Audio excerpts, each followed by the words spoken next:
오늘 하나님께서 주시는 말씀 보도록 하겠습니다. 오늘 하나님 주시는 말씀은 마태복음 6장 9절에서 13절까지의 말씀입니다. 마태복음 6장 9절에서 13절까지의 말씀, 이 말씀 우리 같이 읽도록 하겠습니다. 마태복음 6장 9절에서 13절 말씀입니다. 같이 읽겠습니다. 그러므로 너희는 이렇게 기도하라. 하늘에 계신 우리 아버지여, 이름이 거룩히 여김을 받으시오며 나라가 임하시오며 뜻이 하늘에서 이루어진 것 같이 땅에서도 이루어지이다. 오늘 우리에게 일용할 양식을 주시옵고 우리가 우리에게 죄 지은 자를 사하여 준 것 같이 우리 죄를 사하여 주시옵고 우리를 시험에 들게 하지 마시옵고 다만 악에서 구하시옵소서. 나라와 권세와 영광이 아버지께 영원히 있사옵나이다. 아멘. 네, 이제 지난주부터 시작해서 주기도문을 가지고 우리가 함께 기도를 배우는 그런 시간을 가져보려고 합니다. 그 목사가 되고 나니까 사실은 주기도문을 할 일이 별로 없어요. 제가 어디 가서 예배를 드리면 대부분 제가 축도를 하고 끝나지 제가 주기도문을 같이 하는 일이 없어서 주기도문이 헷갈리기 시작했습니다. 그 또 버전이 바뀌기 시작하면서 전에는 주옵시고 했는데 이제는 주시옵고, 아니 옛날에 주시옵고 했는데 어떻게 한 거죠? 뭐가 바뀌었는지도 잘 모르겠네. 그렇죠? 옛날에 주옵시고 했는데 요새는 또 주시옵고로 바뀌었는데 또 세 번역 주기도문을 하는 바람에 또 그건 또 버전이 다르죠. 그래서 어디 가서 주기도문을 하라 그러면 헷갈려가지고 이렇게 듣고 따라합니다. 예, 그거 좀 어려운 시절이 됐어요. 이번 기회에 주기도문도 좀 제대로 외우고 우리가 기도하는 법도 배우면 좋겠습니다. 지난주에 말씀드린 것처럼 기도는요, 예수 믿는 사람만 하는 거 아닙니다. 세상 모든 종교에 다 기도라는 게 있어요. 또 종교가 없는 사람도 기도합니다. 그 옛날에 제가 어렸을 때 봤던 만화, 텔레비전 만화 영심이라고 있었습니다. 지금은 한 집에서 살게 될 거라고 꿈에도 생각을 못 했는데, 그 영심이에도 그런 얘기가 나와요. 영심이가 시험 앞두고 걱정이 되니까 창문을 열고 별님한테 기도를 합니다. 내일 시험 잘 보게 해달라고. 그리고 실제로 응답 받죠. 잘 보게 됩니다. 그런 일도 있어요. 그러니 여러분, 사람이 뭐 종교가 있니 없니, 하나님을 믿느니 안 믿느니 이거 둘째치고 급하면 기도합니다. 누구든지 급하면 기도하게 돼 있어요. 바울이 그 사도행전에 보면 아테네에 갔을 때 거기에 있는 제단 중에 알지 못하는 신에게라고 써 있는 제단도 있더라는 거예요. 그러니까 사람들이 급하면 하나님이고 부처님이고 하여튼 누구든지 붙들 대상에게 기도를 하게 되어 있습니다. 그러니까 기도는 누구나 하는 것이죠. 제가 군목 시절에 그 섬에서 근무할 때 이제 출장이 있어서 월요일에 배를 타고 나가야 되는데, 근데 이렇게 월요일에 날씨가 좋지 않아서 배가 안 뜨는 일들이 있습니다. 그러면 이제 못 나가게 되죠. 뭐 방법이 없습니다. 그래가지고 오늘 나가야 되는데 못 나가고 이렇게 부대에 남아 있는데 스님이 찾아오셨어요. 그러면서 하시는 얘기가 목사님 오늘 나가셔야 되는데 못 나가셔서 어떡해요? 목사님 내일은 뜨겠죠. 제가 기도하겠습니다. 이렇게 얘기를 하시는데 이걸 하라 그래요, 말라 그래요? 이번엔 부처님의 힘으로 한번 나가볼까요? 이렇게 합니까? 그러니까 스님도 기도하는 거예요.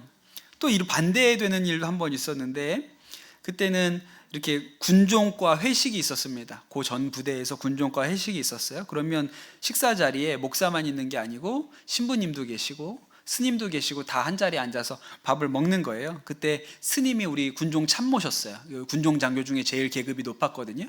스님이 소령이고, 그 다음에 나머지 목사님들은 뭐 대위였고 저는 중위였고 뭐 이런 형편이었습니다. 그런데 그 회식하는 자리에서 그 스님이 우리 참모였던 그 스님이 저한테 제가 식사 기도를 해달라는 거예요. 그래서 제가 신부님 스님 앞에서 이제 기도를 해야 되잖아요. 그 물어봤죠. 그 스님한테 예수 이름으로 기도해도 됩니까? 그랬더니 스님이 뭐라고 대답하시냐면, 아니 그럼 목사님이 예수님 이름으로 기도하지 부처님 이름으로 기도할 수 있냐고, 예수님 이름으로 하시라고 그러더라고요. 그래서 제가 오늘은 그럼 예수님 이름으로 기도하고 같이 밥 먹겠습니다 그러고 기도했거든요. 그럼 여러분, 기도는 누구나 하는 거예요. 밥 먹기 전에도 교회 다니는 사람만 기도하는 거 아니고 절 다니는 사람도 하나요? 예, 우리는 그게 본 적은 별로 없는데 스님들은 하고 드시더라고요. 여러분, 그런데 여러분 누구나 기도합니다. 예, 누구나 기도해요. 그러니 여러분, 기도 자체가 아니고 누구에게 기도하는지가 제일 핵심적인 거예요. 기도를 드리는 정성으로 치면 우리가 무당 못 쫓아간다고 말씀드렸죠. 기도 드리는 정성으로는요, 불자도 못 쫓아갑니다. 그분들은 절하면서 기도하잖아요. 그러니 여러분, 기도에서 정말 중요한 것이 정성이라면 우리가 못 따라가요. 그런데 정성을 아무리 드리면 뭐 하겠습니까? 기도를 받는 대상이 들어줄 능력이 있어야 기도도 응답이 되는 것이죠. 그래서 예수님이 가르쳐 주신 이 기도의 첫 문장이 우리의 기도를 받으시는 분이 누구이신지를 아주 정확하게 알려주고 있습니다. 뭐라고 알려주고 있죠? 하늘에 계신 우리 아버지여, 이렇게 시작을 합니다. 그렇게 기도하라고 얘기를 해주셨어요. 구약에도 보면 하나님을 아버지라고 표현하는 데가 많이 있습니다. 이사야서 64장 8절에 아주 유명한 말씀인데, 여호와여 이제 주는 우리 아버지시니이다. 우리는 진흙이요 주는 토기장이시니 우리는 다 주의 손으로 지으신 것이니이다 그랬습니다. 그러니까 우리가 하나님의 자녀이다, 그렇게 고백을 하고 있죠. 말라기에도 그런 말씀이 있습니다. 말라기 1장 6절에도 하나님께서 제사장들을 꾸짖으시면서 하시는 얘기가, 아들은 그 아버지를, 종은 그 주인을 공경하나니 내가 아버지일진데 나를 공경함이 어디 있느냐. 내가 너네 아버지인데 너네 육신의 아버지는 공경하면서 어찌 나는 공경하지 않느냐, 이렇게 얘기하시거든요. 그러니까 이 말씀에도 보면 하나님께서 이스라엘을 가리켜서 아들이라고 얘기를 하세요. 그런데 참 이상한 것은 뭐냐면, 정작 유대인들은 누구도 하나님을 아버지라고 부르지 않았다는 거예요. 성경에는 그렇게 나오는데, 성경은 이스라엘을 하나님의 자녀라고 하는데도 불구하고 유대인들은 그렇게 부르지 않았습니다. 독일의 신학자인 요아킴 예레미야스라는 사람이 연구를 해보니까 예수님 전후에 어떤 유대 문헌에도 하나님을 아버지, 파테르, 헬라어로 파테르거든요, 파테르라고 기록된 것이 없다는 거예요. 이분이 없다고 주장하고 나니까 나중에 다른 사람이 찾아가지고 4-5개 있다고 찾은 사람도 있어요. 근데 많지 않죠. 그러니까 하나님을 아버지라고 부르는 일이 굉장히 이례적인 일이었습니다. 우리도 생각해보면 알 수 있죠. 여러분, 유대인들이 빌라도 앞에 예수님을 고발한 죄목이 뭡니까? 하나님을 아버지라고 부른다는 죄목으로 고발했어요. 성경의 선지자들이 하나님을 아버지라고, 우리는 그의 자녀라고 했는데도 불구하고 예수님은 하나님을 아버지라고 부른 죄목으로 고발당해서 십자가형을 당하시게 된 겁니다. 그러니 이 유대 사람들이 하나님을 아버지라고 부르지 않았던 거죠. 그러기에는 너무 어려운 분이에요.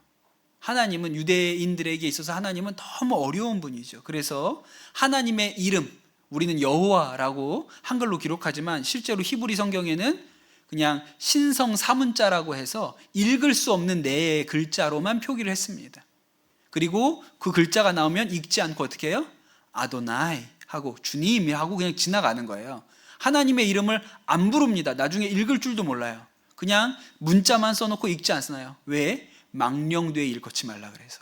십계명에 하나님의 이름을 망령되이 일컫지 말라 그래서 안 읽게 된 거죠.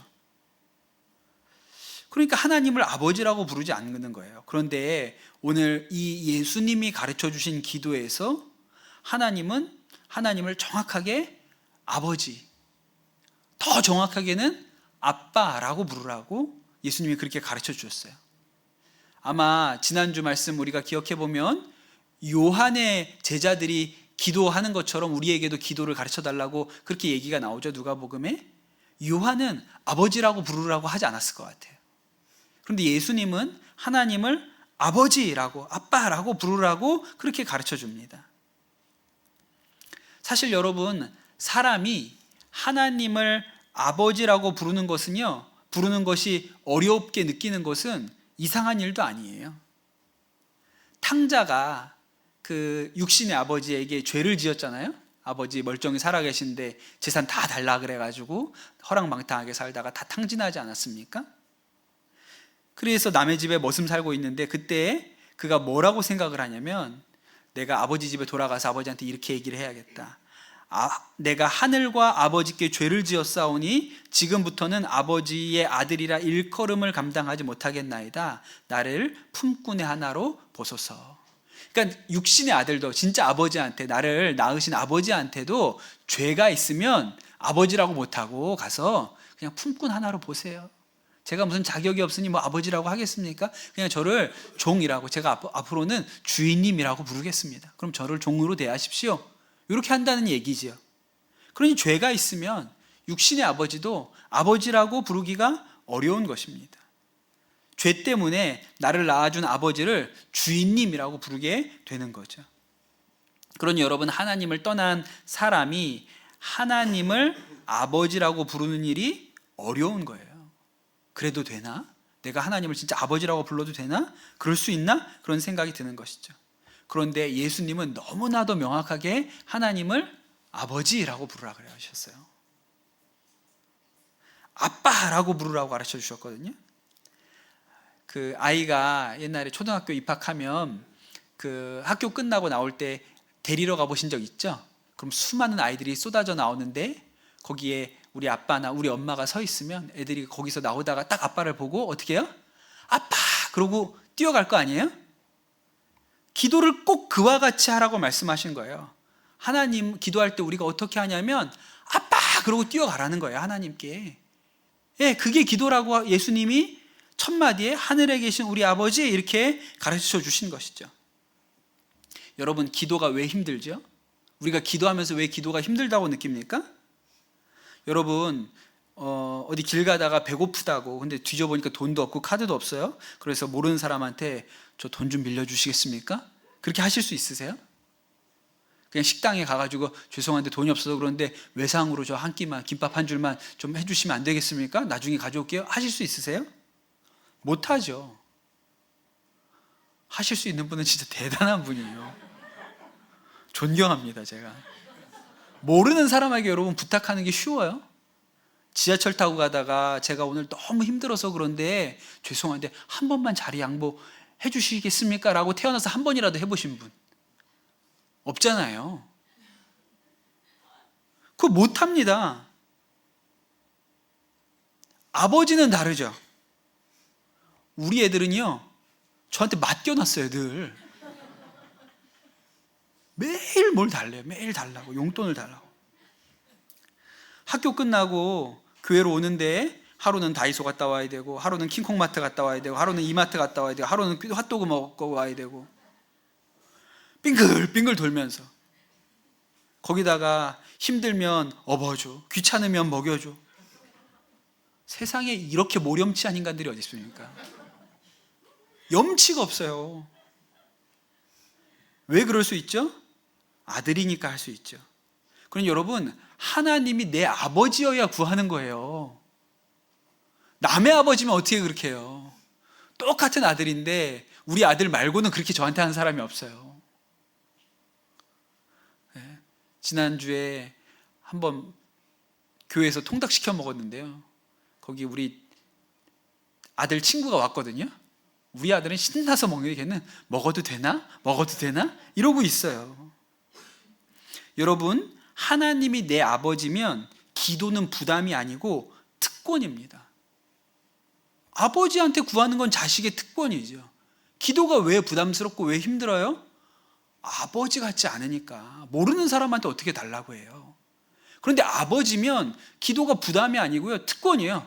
내놔. 우리 아들들 내놔. 아버지 내놔요. 다 탕자예요, 다 탕자. 아버지. 탕자가 아버지니까 내놓으라 그런 거예요.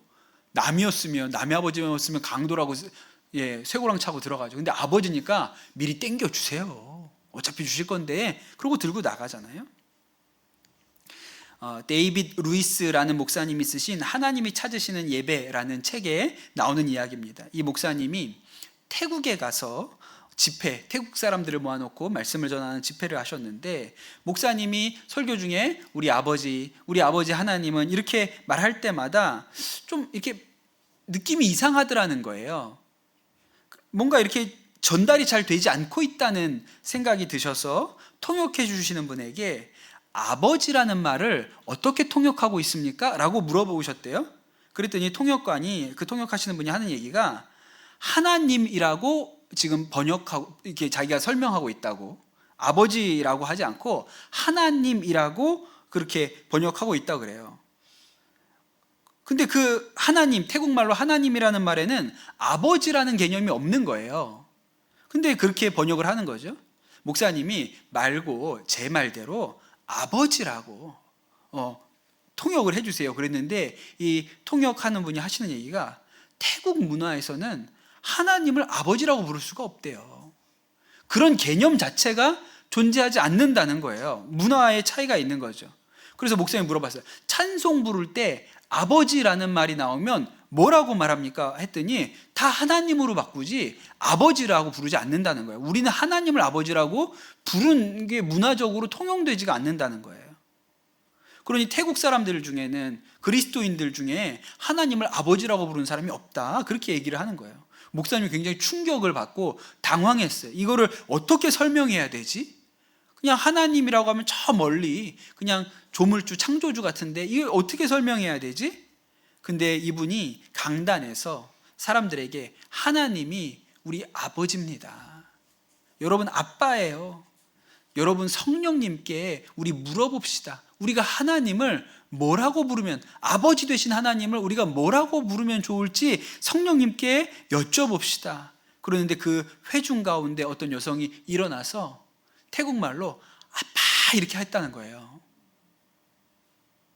그런데 그 태국 여성이 태국말로 아빠라고 부르짖는 그 순간에 갑자기 예배를 맡고 있었던 어떤 견고한 진이 무너져 내리는 느낌이 들고, 이곳저곳에서 울부짖음이 터져 나오는 역사가 일어났다고, 사람들이 바닥에 엎드려서 통회하고 자복하며 눈물이 터져 나와 그렇게 기도하는 일이 있었다는 이야기가 그 책에 나옵니다.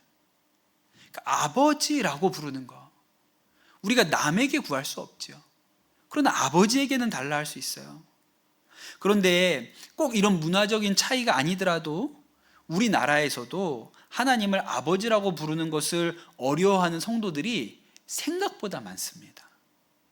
제가 제자훈련 해보고 성도들하고 이렇게 얘기를 해보면 하나님을 아버지라고 안 불러본 그리스도인들이 꽤 많아요. 그것도 모태신앙 아니고 나중에 뒤늦게 예수 믿은 분들 중에 하나님을 다른 건 괜찮은데, 뭐 주님도 괜찮은데 아버지라고 부르는 것을 굉장히 어색해하는 분들이 많습니다. 그런 이유 중에 하나는 우리 육신의 아버지가 이렇게 탕자 아버지처럼 사랑이 많고 언제나 받아주시고 용납해주는 그런 아버지가 아니었기 때문이기도 합니다. 그래서 종교개혁가 마틴 루터도 뭐라고 얘기했냐면, 하나님을 아버지라고 부르지 말고 어머니라고 불렀으면 좋겠다고 그랬어요. 한국에서 그러면 큰일 나는데 독일에서는 아버지라고 부르지 말고 어머니라고 불렀으면 좋겠다고 그랬어요. 왜냐하면 어렸을 때 아버지가 너무 많이 때려가지고 아버지라고 부르면 자꾸 매맞는 생각이 난다는 거예요. 그러니까 이 마틴 루터가 아주 결벽증적인 신앙, 죄에 대해서 아주 결벽증적인 신앙을 갖게 된 뿌리에도 어쩌면 그 엄한 아버지의 영향이 있었던 거죠. 그래서 아버지라고 부르는 걸 어려워하는 사람들이 굉장히 많습니다. 저의 경우는 저는 어려서부터 엄마 뱃속에서부터 예수님을 믿었기 때문이기도 하고, 제가 하나님을 아버지라고 부르는 일에 대해서는 전혀 거리낌이 없었던 사람입니다. 또 제 아버지를 생각해 보면 저희 아버지는 굉장히 사랑이 많은 분이셨어요. 제가 아버지 얘기 가끔 설교 중에 합니다. 우리 아버지는 술 좋아하시고 친구 좋아하고 뭐 그런 전형적인 대한민국 남자이신데, 그런데 그러면서 동시에 자식 사랑도 되게 크셨어요. 제가 기억나는 아버지, 어린 시절에 제가 기억하는 아버지 모습은 자식 보면 늘 싱글벙글 하셨어요. 네. 그래서 그냥 저는 어린 시절부터 마음에 저분이 우리 아버지가 날 좋아하는구나, 그런 어떤 생각이 내면에 그냥 잘 정착되어 있는 사람이라고 생각을 합니다.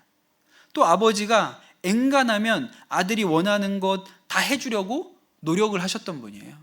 네. 제가 중학교 들어가서 농구를 한다고 아버지한테 하니까 아버지가 나무, 집에 있는 큰 나무에다가 농구 골대를 자작으로 만들어 주시려고 이렇게 하실 만큼, 그렇게 아들이 뭘 하고 싶다 그러면 하려고 애를 쓰는 분이셨어요. 그러니까 저는 기본적으로 하나님을 아버지라고 부르는 일에 대해서 거리낌이 별로 없습니다. 그런데 또 한 가지, 제가 제 아버지를 생각할 때 가지고 있는 반대쪽의 모습은, 아버지에 대한 이미지가 어떤 게 있냐면 경제적으로 무능력하셨다는 거예요. 사실 돌아보면 제 아버지는 굉장히 책임감이 강하시고 성실하신 분이시거든요. 아버지가 이렇게 커튼을 파는 시장에서 가게를 해서 커튼을 파는 장사를 하셨거든요. 근데 결국 그 가게가 잘 안 돼서 망하고 문을 닫게 되었죠. 그때가 제 고등학생 때였는데, 아버지가 그렇게 돈벌이가 없으니까 어디 가서든 하여튼 돈을 벌어서 처자식을 먹여 살리겠다고 산에 벌목하는 공공근로를 나가셔서 일을 하고 오셨어요. 그럼 진짜 아버지가 그 완전 흙투성이가 된 옷으로 저녁 때 들어오시던 모습을 봤습니다. 그냥 아주 그냥 꿋꿋하게 하셨어요, 그 일도. 나중에 암에 걸리시기 전까지 공장에 다니셨는데 열심히 일하셨습니다. 빠지는 일도 없고요. 하여튼 아주 열심히 일하셨어요.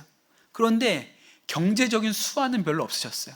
뭘 하면 열심히 꾸준히는 하지만 이걸 뭘 잘 이렇게 불려보거나 이런 일은 애시당초 없으셨어요. 그래서 제 기억에는, 저는 청소년기 때부터는 아버지에게 뭘 해달라고 잘 요구하지 않았습니다.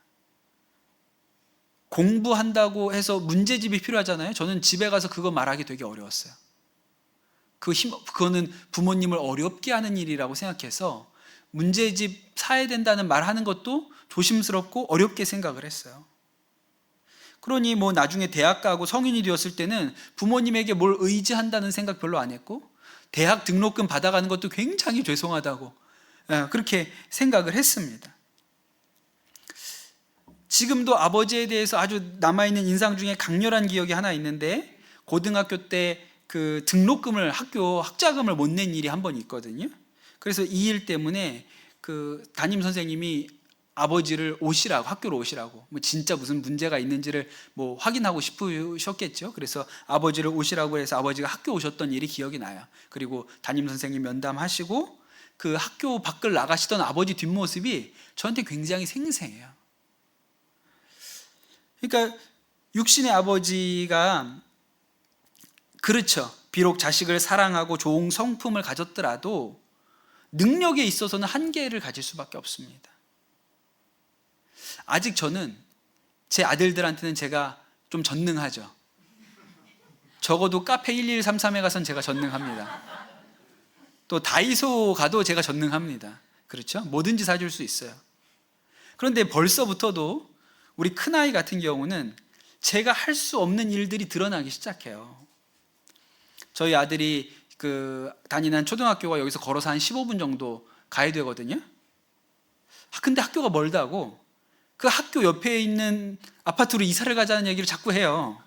그래서 제가 아들한테, 이사는 그렇게 쉽게 갈 수 있는 게 아니라 한다. 그리고 목사는 살고 싶은 데서 살 수 있는 직업이 아니야. 우리는 그냥 주신 대로 사는 거야. 정해진 대로. 그렇게 얘기를 하죠. 여러분, 세상에 부자고 아무리 큰 힘을 가지고 있는 아버지도요, 할 수 없는 일은 얼마든지 있습니다.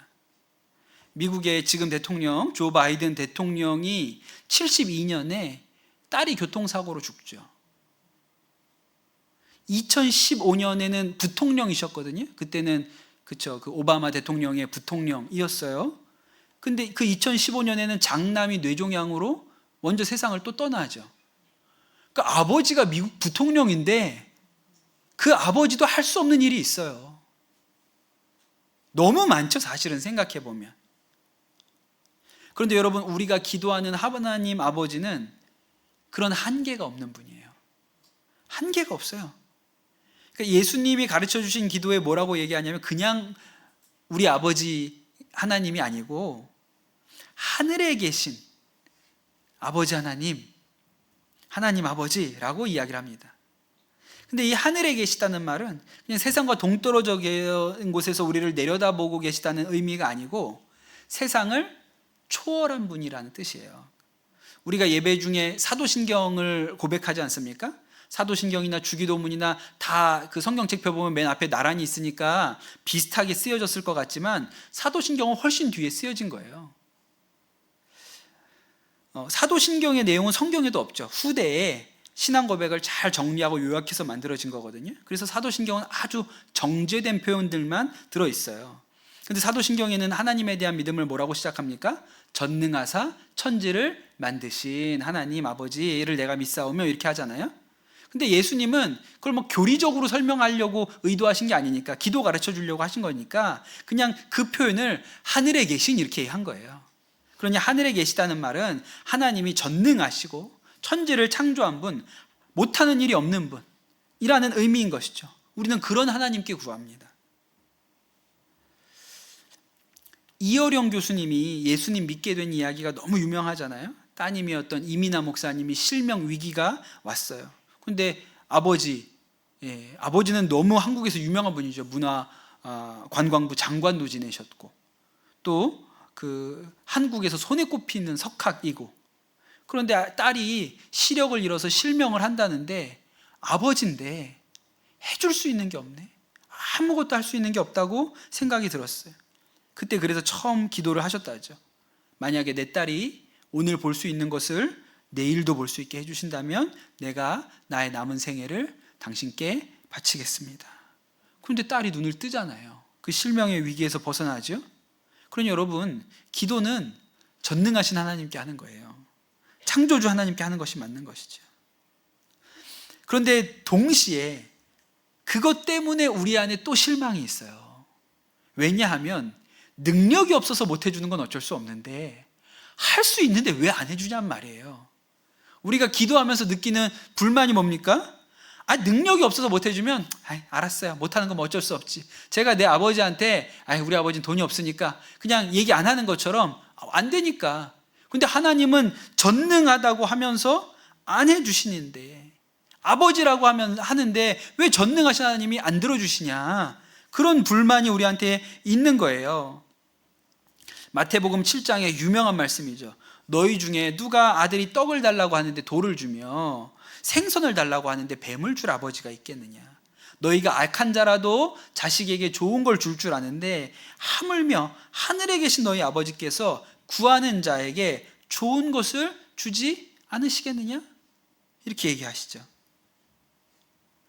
그러니 우리가 내 하늘 아버지는 왜 좋은 걸 안 주시는 거예요? 그런데 이런 거죠. 자식이 생선을 달라고 하면 생선을 주겠죠. 근데 아이가 뱀을 달라고 한다고 뱀을 줄 수는 없지 않습니까? 제가 다이소에 가서 살 수 없는 게 있나요? 없습니다. 전 다이소에 있는 모든 상품 중에 제가 살 수 없는 건 하나도 없어요. 저는 거기 가면 전능해요. 그런데 다 사주지 않죠. 저희 아들이 진짜 쓸모없고 쓸데없는 거 진짜 많이 사오거든요. 진짜 보고 있으면 너무 아까워요. 이제는 우리 집이 다이소가 돼가고 있어요. 하도 이것저것 사와가지고 우리 집이 다이소예요, 우리 집이. 그러니까 이제 안 사줘요. 잘 안 사줍니다. 여러분, 다이소 키보드가 2개나 있어요, 집에. 제가 아들한테 얘기하죠. 그거 거기다 쓰지 말고 돈 모아서 좀 좋은 거 사는 게 낫지 않겠니? 제가 구하는 아들에게 좋은 곳으로 주지 않겠습니까? 다이소 말고요, 좋은 곳으로. 응답받지 못하는 기도가 뭘까요? 여러분, 응답받지 못하는 기도가 뭔지 아세요? 이런 겁니다. 우리 아들들이 자주 하는 말이죠. 아빠, 나 오늘 치킨 먹고 싶어. 아빠, 오늘 치킨 먹고 싶어. 치킨 좀 사와. 그렇게 전화를 합니다. 그런데 전화 받은 사람이 제가 아니고 어떤 다른 아버지, 라고 생각을 해보세요. 그런데 이 아버지가 요즘 장사가 잘 안 되고 돈줄이 말라가지고 아이에게 통닭 하나를 사가는 일이 어려운 형편의 아버지라고 생각을 해보세요. 근데 아이가 통닭이 먹고 싶다 그러는데 통닭을 사가는 게 넉넉치가 않아서 고민을 하다가 슈퍼에 가서 농심 닭다리 치킨 스낵을 사고 온 거예요. 그냥 아버지가 미안하니까 그거라도 과자라도 하나 사가지고 가야지. 그러고 사가지고 들어갔습니다. 그랬더니 애들이 그걸 보고 뭐라 그랬어요? 아, 우리 아빠 오늘 너무 속상했겠다. 이런 아들이 세상에 어디 있습니까? 이게 통닭이냐고 막 울고 누가 이런 걸 사왔냐고 막 난리가 나겠죠. 반대로 상위에 아주 김이 모락모락 나는 치킨, 그것도 그냥 치킨이 아니고 제일 비싼 BBQ, 황금 올리브, 핫 크리스피, 이게 막 상위에 잔뜩 놓여 있어요. 그런데 그 BBQ, 황금 올리브, 핫 크리스피 치킨이 상에 놓여 있는데 그 옆에 아버지 영정사진이 딱 놓여 있어요. 생전에 아버지가 그렇게 치킨 좋아하셨는데 저승 가는 길에 실컷 드시라고 아버지 제사상에다가 치킨을 올려놓은 거예요. 그럼 그 제사가 끝나면 치킨은 실컷 먹을 수 있겠죠. 아버지가 먹고 가진 않을 테니까 실컷 먹겠죠. 여러분, 어느 쪽이 좋으세요? 아버지 손에 들려진 농심 닭다리 스낵이 좋습니까? 아니면 아버지 제사상 위에 올려진 BBQ, 황금 올리브, 핫 크리스피가 좋습니까? 생각해보면 정말 중요한 것은 아버지 손에 뭐가 들려있는지가 아니고 아버지가 있다는 사실이에요. 우리는 우리의 소원을 하나님께 기도하고 그 기도가 이루어지길 바랍니다. 그러나 하나님은 늘 그 소원대로 응답해 주지는 않으세요. 우리가 잘못 구하는 게 많기 때문에 그렇죠. 그런데 진짜 중요한 것은 우리에게 기도를 듣는 아버지가 계시다는 거예요. 여러분, 응답받지 못한 기도는 기도를 들어줄 아버지가 없는 기도가 응답받지 못하는 기도입니다. 아버지 영정사진 앞에서 아버지께 넋두리 하는 거, 아버지가 이미 안 계시기 때문에 어떤 말씀도 주실 수 없는 게 응답받지 못하는 기도죠. 근데 아버지가 미안해, 다음에 사줄게, 오늘은 요 과자를 먹자. 그럼 응답 받은 거잖아요. 제가 우리 교우집에 신방을 갔는데 몇 년 전에 그 교우의 아버지가 돌아가셨습니다.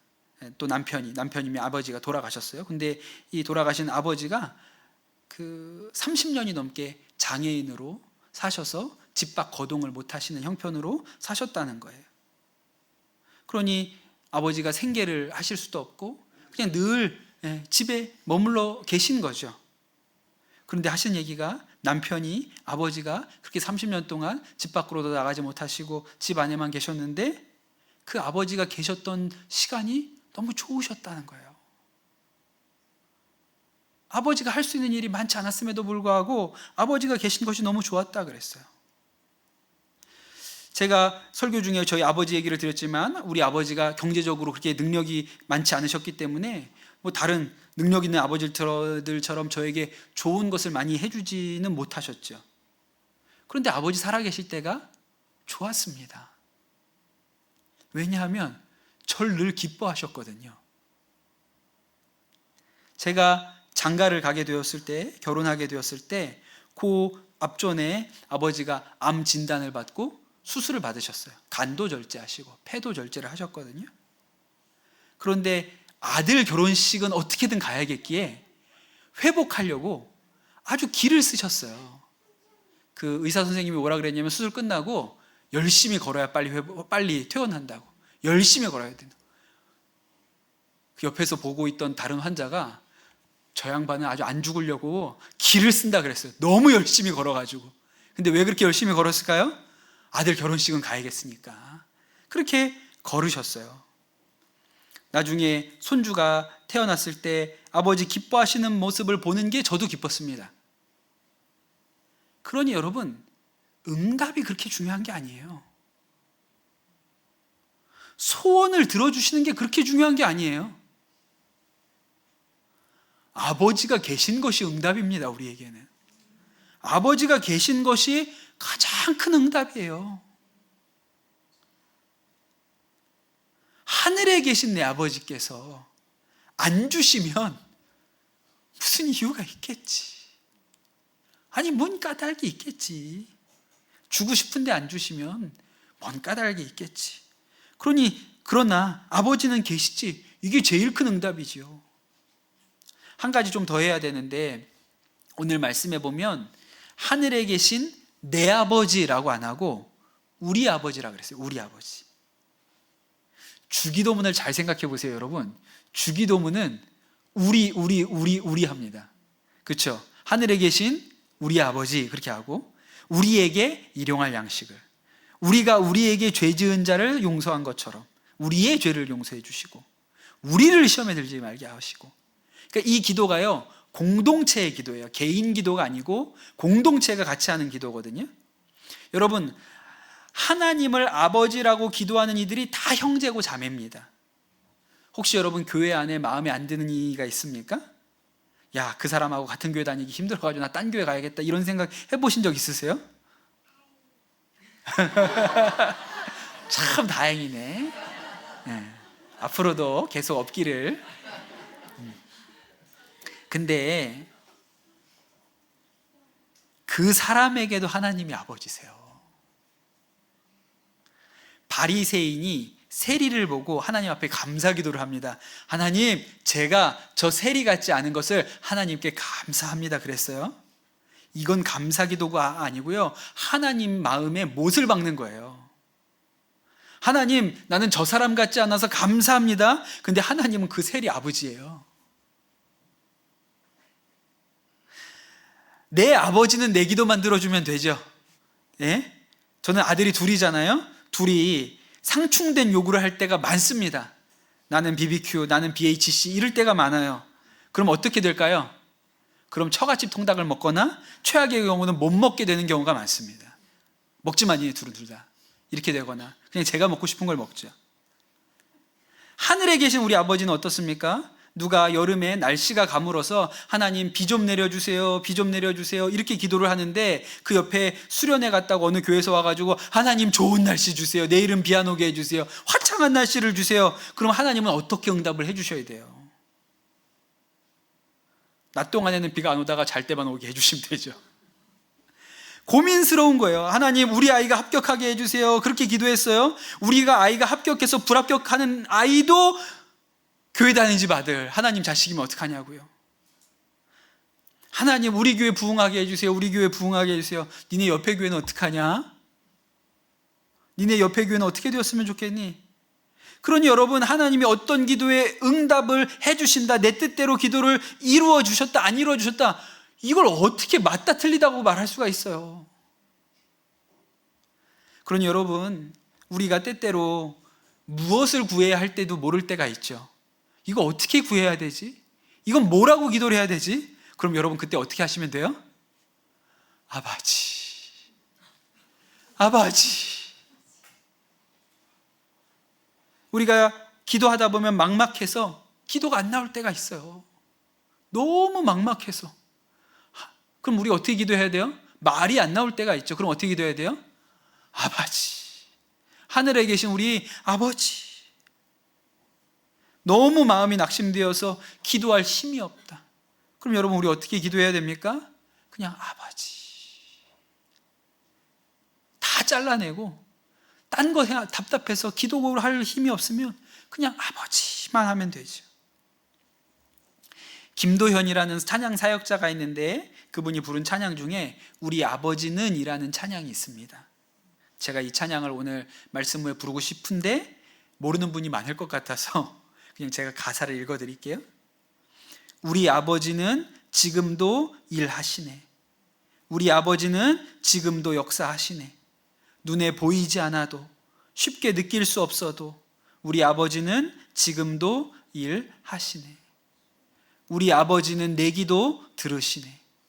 우리 아버지는 내 기도 응답하시네. 눈에 보이지 않아도, 쉽게 느낄 수 없어도 우리 아버지는 내 기도 들으시네. 우리 아버지는 나를 사랑하시네. 우리 아버지는 너를 사랑하시네. 그 아들 내어주사 십자가 달리기까지 우리 아버지는 우리를 사랑하시네. 예수님께서 이 기도 가르쳐 주시기 직전에 하셨던 얘기가 있죠. 이방인처럼 중언부언하지 말라 그러셨어요. 그냥 기도 안 되면 아버지만 불러도 된다고 하신 거예요. 아버지만 불러도 아버지가 있으니까. 눈에 보이지 않아도 느낄 수 없어도 우리 아버지가 듣고 계시니까 아버지, 충언부언할 필요 없어요. 아버지만 해도 된다고. 그러면서 하신 얘기가 구하기 전에 너희에게 있어야 할 것을 하나님 너희 아버지께서 아시느니라 그랬잖아요. 네. 그러니 우리에게는 열쇠가 있는 거예요. 아버지 열쇠가 있어요. 우리가 하나님 아버지, 우리 기도를 들으시는 아버지가 기도의 열쇠입니다. 그것이 예수님이 우리에게 가르쳐준 기도의 첫 열쇠인 것이죠.